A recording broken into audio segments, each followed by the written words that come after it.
Welcome to Scorched. This is going to be a general reading for the sign of Capricorn, Sun, Moon and Ascendant for the month of June. If you don't know what your moon or ascendant signs are, have a look in the description box. There's a link down there that will help you, and there's all sorts of information in the description box actually. So if there's anything you want to know, go and have a look in there, because the chances are I've put it in there. All my social media links are in there. How to donate, how to book a personal reading, all sorts of things. Link to the Patreon, which I have just launched. So if you want to support my work in like a more long-term way, that's a cool way to do it. There'll be an extended at the end if this has resonated with you and you want to go and check that out. The link will be in the description box for that. And I'm trying something new this month. I'm doing collective shadows reads for all the signs, because I do kind of think that we're born with a collective shadow, in addition to the shadow that we just create all and, you know, of our own.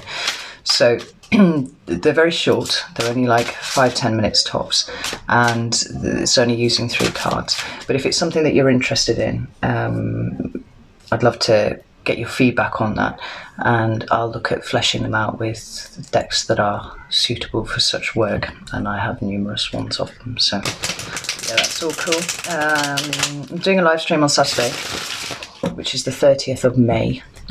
So if you're interested in that, you want to come and say hello, there'll be a post going up on the community tab later today, and you can put any questions that you want to put to me in there. That would be cool. I'm not doing readings because I like to try and give myself 2 days off a week where I'm not actually pulling cards. So it is just to sort of check in, kind of get to know you all. There's so many of you now, like it's a cool thing to do. Anyway, I really enjoyed the last one. That's everything that I've got to tell you, so let's pull some cards. I'm using the Tarot Illuminati today, which is interesting because this is not something that I would have said was a particularly Capricornian deck, but there we go. It's the one that wanted to be used. So could I please have 3 cards for Capricorn, Sun, Moon and Ascendant for June? Here's the first one. I've got the World. That's a good start. 2 more cards for Capricorn, please. It's Capricorn's current energy. It is 2 of Wands. Interesting. Actually quite like that combination there. And 1 more card. What's coming towards Capricorn? It's coming towards Capricorn for June, please. There we go. What's that? King of Cups. Awesome. That's a good card. At the bottom of the deck we've got Temperance, which is interesting. It's a card of Sagittarius, and it's followed by the Wheel, which is even more interesting because I have a vague recollection that might have come up for you last reading, the Wheel of Fortune. I cannot remember. I probably should go back and watch them, but I like to do every reading as a standalone thing. But as well as being the card of Sagittarius, this talks about healing. It talks about balance, right? It's pouring from one cup into another, and there's something quite angelic about this card. Well, obviously it's got a fucking angel on it. Of course it's angelic, but it talks about soul healing. The Wheel of Fortune for me was a teaching moment, though. So whatever you've been up to recently, or whatever you're about to be up to, right, it is healing something within you, I think. Right, let's get some clarifiers and then we'll get on with this. Which way around is my deck? Just that last one, right? Give them a quick shuffle.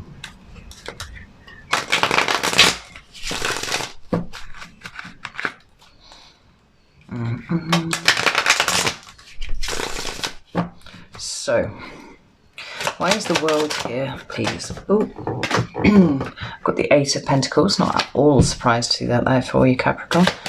One more card for the World. Why is the World here, please? That's the one.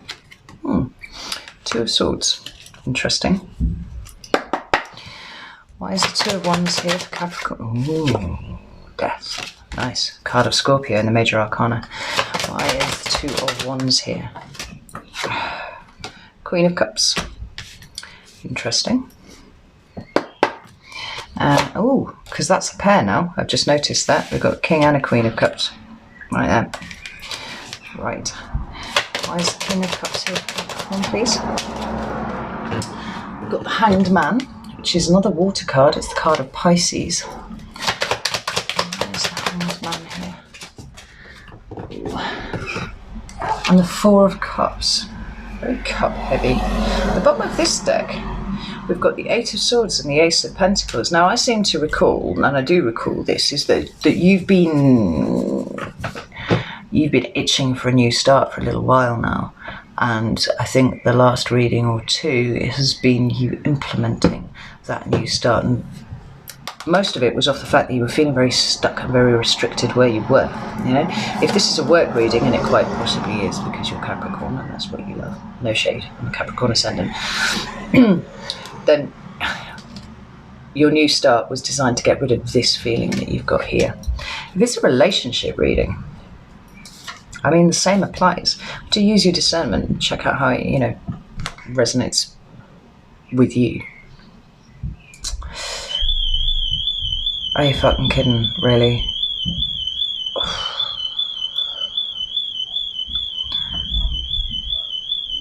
Right, I'm gonna put this here. So,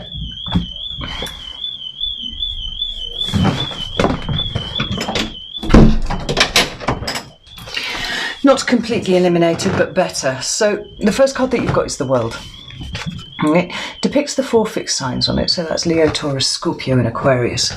But I don't think necessarily that you're dealing with one of these. I think that this is the end of the cycle that you were in. The cycle that was that culminated in you feeling stuck and trapped, right? And often when we are uncomfortable, like, it is the universe kind of prompting us to move. We're pain avoidant as humans, but pain can take many forms, and frustration is definitely one of those. For Capricorn, a lack of progression will certainly put them into that state and make them feel really, really stuck.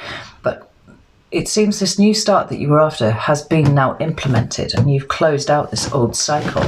Now, with the Eight of Pentacles here, this talks about work, right? It talks about mastery specifically, right? Working away at something very, very diligently, like Capricorns do, until they achieve mastery in that thing, right? And maybe this is talking to the fact that your time as, you know, as an apprentice, perhaps, in whatever way this may relate, is done, right? It's over now. What is interesting in your past energy is this Two of Swords. I'm just going to pull another card for that, because that talks to me about making an intellectual choice. But because she's got her back to the water, she's got her back to the moon, it is literally only using your brain for it, right? It's not talking to your emotions. It's not talking to your intuition. It's not using that information to help inform your decision, and then you end up with a bit of an intellectual stalemate, right? Because those swords, they weigh the same. It's difficult to choose between them, right? So why is this Two of Swords here? Well, we've got the World again, and the Eight of Swords again, and the Seven of Cups, which is interesting. We've got the Ten of Cups at the bottom of the deck, and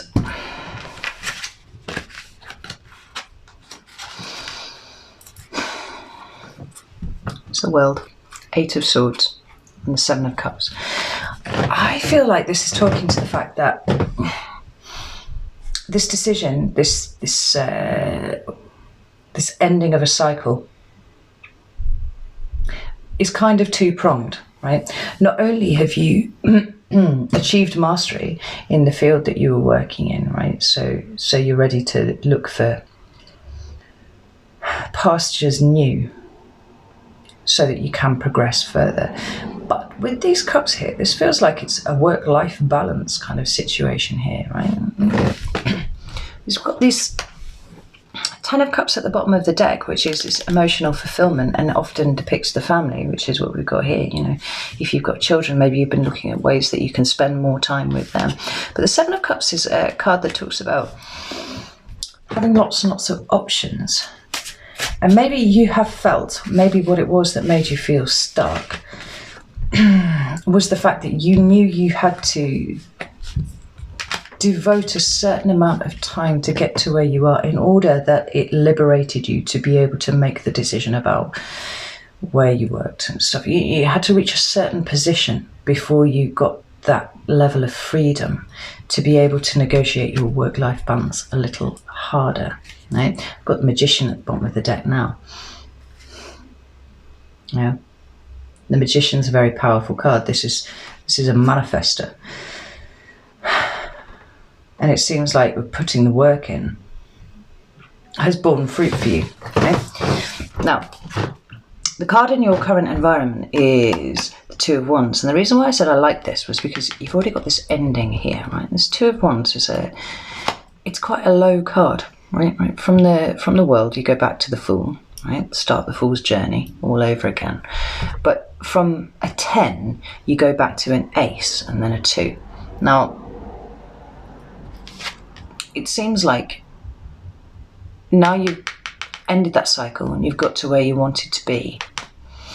Now you've got a bit more freedom to make some sort of decision, to make decisions about things. And part of them are definitely emotional because we've got this Queen of Cups here, but we've got the Death card here.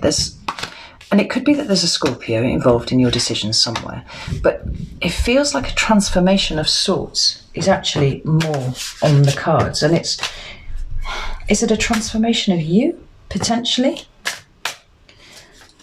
There's the Devil card there. Oh no, oh no, these two are stuck together. What the fuck? Oh, it's no good at all. You know, it feels like you've given over years of your life to this, right? This recently ended thing. And it was all for a plan, right? It was all for a reason. It was all about hitting a particular place.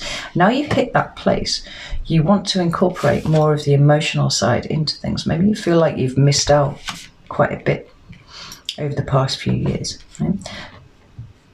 But it's time to start planning how this is going to look for you. And there is transformation ahead, definitely. A really strong transformation. Tell me about the Death card. Stop me wittering. The Tower. Okay.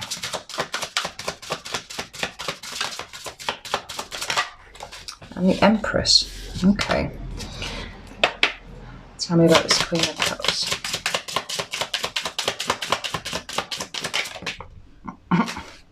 Okay. Two of Swords, Ten of Pentacles. Right.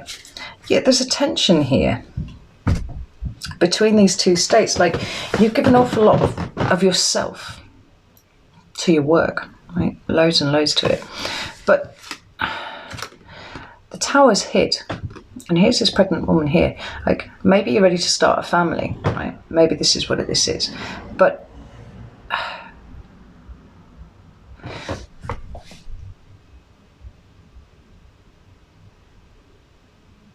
the tension is between this Two of Swords, as is sitting here, between the Queen of Cups and the Ten of Pentacles. Now, the Ten of Pentacles is kind of like, it's what all Capricorns strive for, right? It's that material security. It's really, really important to you. And it feels like the tension is that you felt you had to pick one, right? So the way that you express your care and affection for people is to provide. That's what you do. And the Ten of Pentacles speaks to that, right? That's always been your goal. But this tension here, because you've got emotional needs as well, right? And your family, potentially, if you have one, have emotional needs too. And it feels a little bit like maybe you neglected that in your pursuit of this. And you're aware of it now, right? You've been aware of it for a while, and this is why you've been making these changes. But the Tower speaks of there being a shock of some description, right? Maybe there was a shock pregnancy that you didn't anticipate. That's possibly a thing. And this has made you reevaluate your situation and your position and everything. Like pregnancies, shock pregnancies tend to do that to you. Tell me about this Tower. What is this Tower here?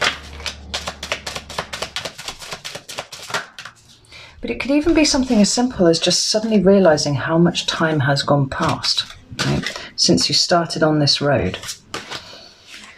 You know, this Empress actually looks like a young version of the character in the Tower there. Yeah, as time's gone. And you can't get it back. But what you can do is make changes in the here and now. There's the Devil card again. And why is the Tower here, please, for Capricorn? Why is the Tower here? Fucking hell. Eek. Get in there. Why is the Tower here for Capricorn?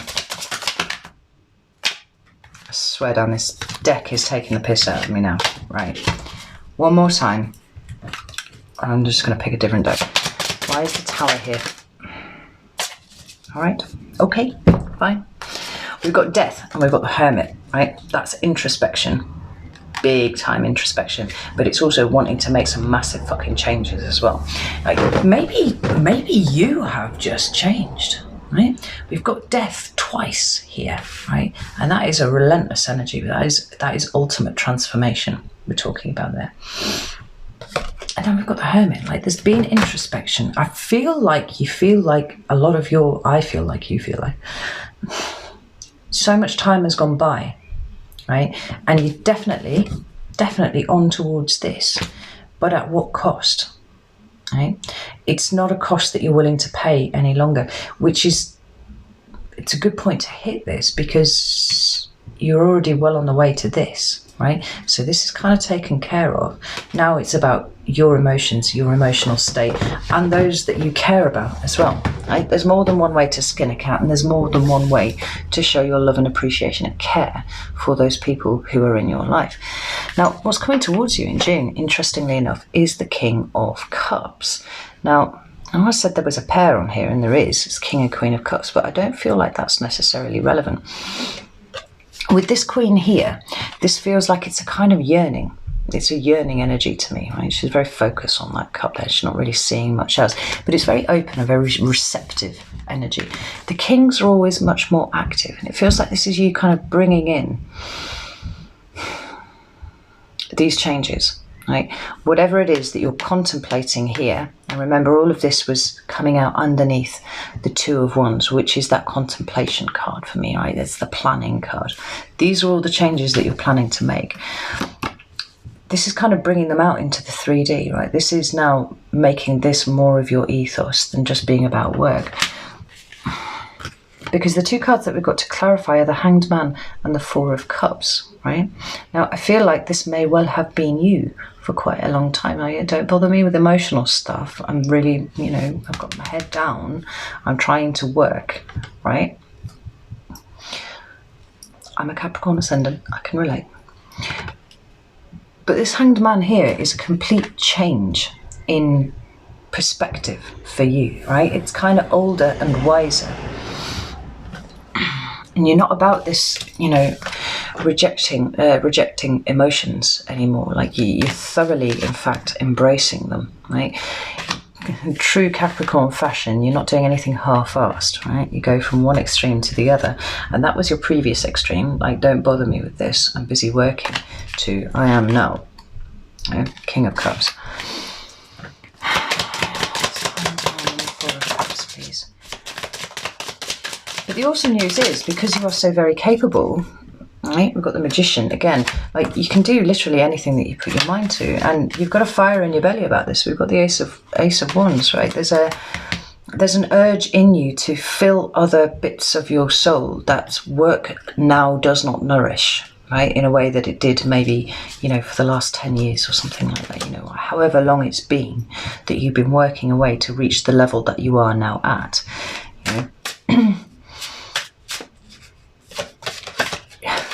Could it be you've learned there's more to life than work? Like, give me one more card for this. One more card. Yeah, that's beautiful. It's the Fool. Right? This is uncharted territory for you. You are now treading a path that you have not gone down before. We've got the Chariot at the bottom here. It's like you understand what you want now. You understand that there are bits of your soul that cannot be nourished at all by, work. And that's certainly the emotional bit. And it would explain why the Temperance card is under here and also the Wheel. Like, this is you. Actually, the fucking Ace of Cups is underneath there as well, right? This is you appreciating that your soul needs nourishing, right? This is the lesson that you've learned, and it's about the value of emotion, right? That thing that you cast aside in favour of work. And to be fair, for a Capricorn, you've probably done it the right way around, right? You've got yourself to a position where you are able to make these changes and free up your time and do, what you need to do in a way that somebody, who's working a minimum wage job for, 40 hours a week probably doesn't have the liberty to do. But there's massive change ahead for you here with the Death card twice, and it's all by your hand, right? This isn't the universe kind of throwing this into you. This is you consciously co-creating now, right? You've identified a gap in your nourishment, and by God, you're going to fill it. Right? The Fool. We started with the World, the very last card of the Major Arcana, and we ended on the Fool, the very first card of the Major Arcana. I'm really excited for you, Capricorn. This is it's actually kind of epic. I'm impressed. So I'm going to leave it there. If this has resonated with you, come and join me over at Vimeo for the extended, and leave, like the video or leave me a comment or something. I really love reading all of your comments. Really excellent stuff. But if this is where we part ways, no shade. And I will see you very soon. Take care.